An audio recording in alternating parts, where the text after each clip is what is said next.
Hello friends, in previous lecture we have discussed about the additive nature of charge and quantization of charge. In this lecture we will discuss about the conservation of charges and the force between charges. ठीक है? Conservation of charge. तो next point is about the conservation of charge. तो अब conservation of energy भी हमने देख लिया था ऑलरेडी, ठीक है ना? तो conservation of energy का लॉ जो है वो पता होगा आपको कि energy cannot be created nor be destroyed, it can be transferred from one form to another form. ठीक है ना? In the same way we have to say that कि charge cannot be created nor be destroyed, it can be transferred from one object to another object, yeah, one system to another system. So the whole charge in the system, isolated system, remains constant. अब बताता हूं इसका meaning क्या है, ठीक है?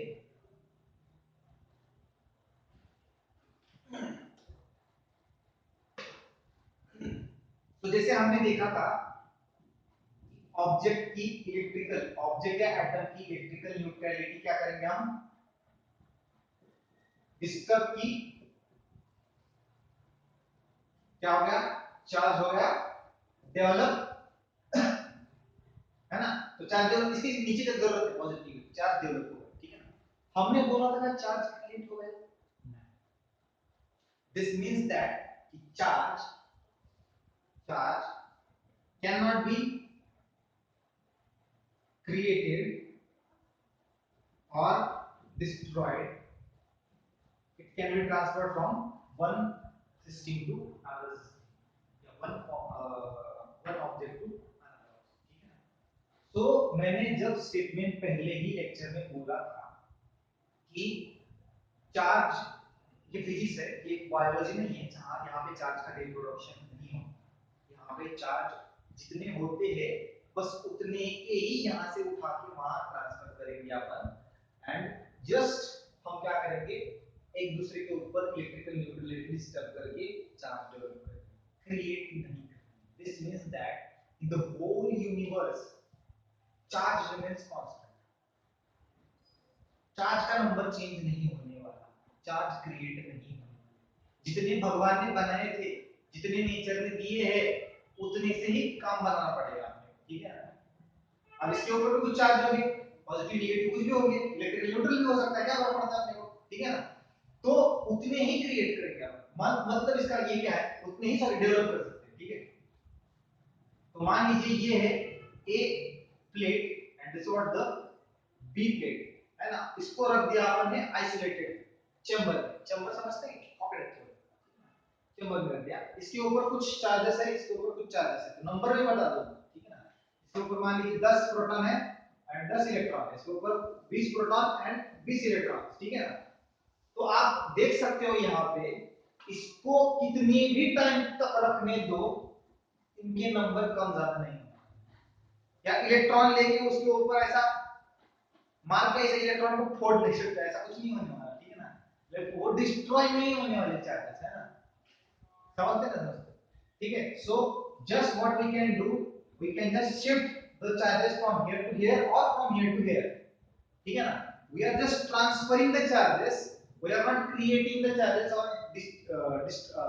destroying the charges so we can just develop the charge अगर मान लीजिए कि यहां से 5 इलेक्ट्रॉन उठा के यहां पे डाल देते हैं तो इसका बनता है 5 इलेक्ट्रॉन इसका बनता है 25 इलेक्ट्रॉन तो चार्ज डेवलप हो गया यहां पे +5 यहां पे -5 बात समझ में आ रही है +5 -5 ठीक है ना तो पहले भी क्या पहले सितारों में क्या था 10 इलेक्ट्रॉन 10 प्रोटॉन यहां पे 10 electron 10 proton sorry 20 proton 20 electron 20 proton electrically क्या था वो न्यूट्रल ही था पूरा सिस्टम इलेक्ट्रिकली न्यूट्रल ही था इसका मतलब ये था कि यहाँ पे पहले 30 प्रोटॉन थे नंबर एडिशन करके 10 प्रोटॉन इसके 20 प्रोटॉन इसके और 30 इलेक्ट्रॉन थे अब कितने हैं अभी भी 30 प्रोटॉन है और 30 इलेक्ट्रॉन है अभी भी स्टिल कैसे 10 इसके 20 इसके प्रोटॉन 30 प्रोटॉन हो गए 5 इसके और 25 इसके 30 electron so this means that the whole that isolated system का चार्ज क्या बनेगा सेम रहेगा in the same you can consider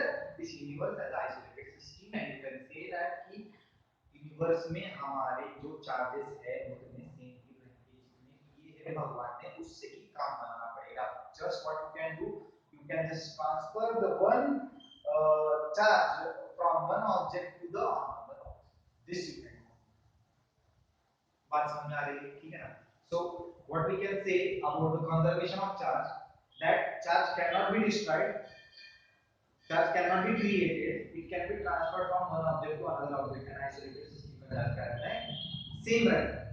पहले भी 30 प्रोटॉन 30 इलेक्ट्रॉन, अब भी 30 प्रोटॉन 30 इलेक्ट्रॉन. अब यूनिवर्स समझ लीजिए पूरा, जितना भी नंबर होगा सेम ही होगा, चार उतने ही सेम ही रहेंगे, चेंज नहीं होगा, प्रोड्यूस नहीं होगा, प्रोडक्शन नहीं होगा, प्रोडक्शन नहीं होगा. ये बायोलॉजी नहीं है, फिजिक्स है. यहाँ पे प्रोडक्शन नहीं होगा. समझ में आ रहा है? So this is what the conservation of charge. So energy की जैसे ही बोलेंगे अपन कि charge can not be created not be destroyed, it can be transferred from just one object to another object and the whole charge of the isolated system remains constant. अब universe का बात करेंगे तो यूनिवर्स में जितना भी भगवान ने दिया उतना ही रहेगा, ज्यादा नहीं होगा. ठीक है ना? सो this is what the conservation of charges and the forces between the charges. तो वेरी सिंपल एंड बचपन से सीखते आ रहे हैं अपने फोर्सेस कि like charges repel each other and unlike charges attack. ठीक है ना? इधर यहाँ पे जो चार्ज के बीच में कौन सा चार्ज के बीच में कौन सा फोर्स होगा, either it will be of attraction or it will be of repulsion. either वो अट्रैक्ट करेगा या रिपेल करेगा, है ना? तो अट्रैक्ट कौन करेंगे? अपोजिट चार्जेस अट्रैक्ट करेगा, अनलाइक चार्जेस बोल सकते हो.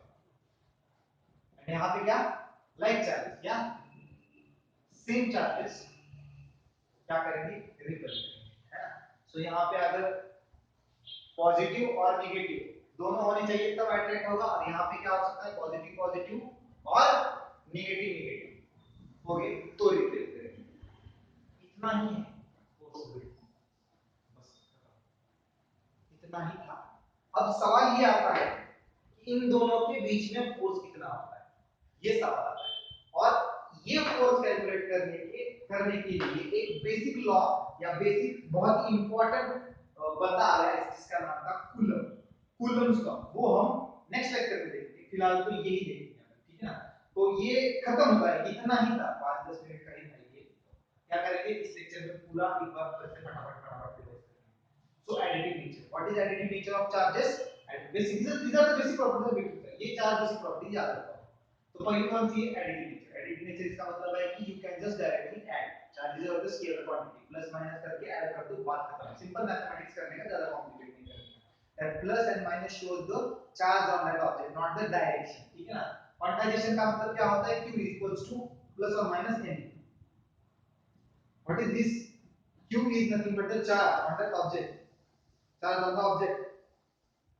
ठीक है?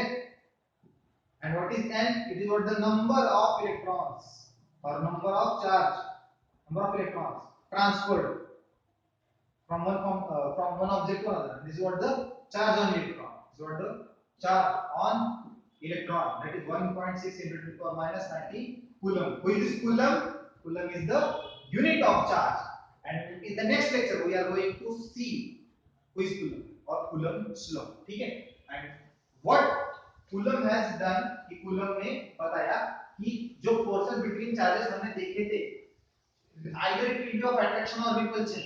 Actually उसका measurement उसने कर लिया, न्यूटन, है ना? 10 न्यूटन 12 न्यूटन कितना फोर्स है वो उसने कैलकुलेट करके दिया है. The next one comes about the conservation of charges. So what is conservation of charges? Conservation of charges means nothing but the charge cannot be created nor be destroyed. It can be just transferred from one object to another object and the whole charge of the isolated system. मतलब पूरे system का charge जो है वो same ही रहेगा. जैसे हमने देखा था 20 प्रोटॉन 30 इलेक्ट्रॉन, कुछ भी करो ट्रांसफर ही कर सकते हो ना. इसकी टोपी उसके सर पे, अल्टीमेटली नंबर ऑफ टोपीज are going to be same. ठीक है ना?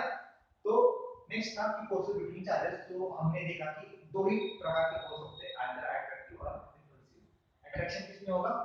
अपोजिट चार्जेस में होगा, लाइक प्लस और माइनस में, या अनलाइक चार्जेस में होगा, प्लस और माइनस में अट्रैक्शन होगा. रिपल्शन किसमें होगा? लाइक चार्ज, प्लस प्लस में रिपल्शन होगा, माइनस माइनस में रिपल्शन होगा. लेकिन प्लस माइनस में हमेशा अट्रैक्शन ही होगा. ठीक है ना? सो ये था हमारा ये basic properties of electric charge. The next lecture we will discuss about the coulombs.